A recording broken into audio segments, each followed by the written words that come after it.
আমি অলোক মুখোপাধ্যায়। আমি ওয়েস্ট বেঙ্গলের আসানসোল থেকে এসেছি। আমার মা শ্রীমতী উমা মুখার্জি, যিনি দীর্ঘদিন ধরে লিভার ডিজিজে ভুগছিলেন। আমি এই কন্টিনেন্টাল হসপিটাল সম্বন্ধে আমাদের কলিগ এবং আশেপাশে অনেকের কাছে শুনে খুব একটা ভালো লেগেছিল যে আমি এখানে এসে মাকে কিছুটা হলেও আমি সুস্থ করতে পারবো। ইনফ্যাক্ট আমি 6 তারিখে এখানে এসে পৌঁছেছিলাম এবং এখানে এসে এখানকার যারা স্টাফরা ছিলেন তাদের এবং যারা ডক্টররা ছিলেন তাদের যে পরিষেবাটা আমি দেখি, যেটা আমি শুনে এসেছিলাম তার থেকেও বেশি কিছু গেন আমি। এবং আমার মা ডক্টর গুরুএন রেড্ডির আন্ডারে আছেন এবং উনি এবং ওনার যারা আরও স্টাফরা ছিলেন, তার ডক্টর এবং এখানকার যারা স্টাফরা আছেন, প্রত্যেকেই যে পরিষেবাটা দিয়েছে, হয়তো আমি জানি না এই পরিষেবাটা অন্য কেউ দিতে পারবে কিনা। আমি খুবই হ্যাপি এবং আমি আশা করি যে আমার মতন অনেকে যারা এরকম হয়তো ভাবছেন যে কোথায় গিয়ে ট্রিটমেন্ট করতে পারবো বা কোথায় গেলে পরে বেটার ওয়ান হবে, আমি অবশ্যই এক কথাই বলবো, কন্টিনেন্টাল হসপিটালস যেটা দুর্গাপুরে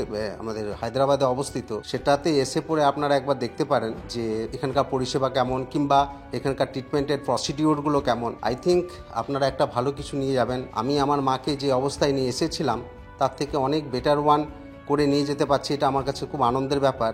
6 তারিখ, আজকে হয়ে গেল 12 তারিখ।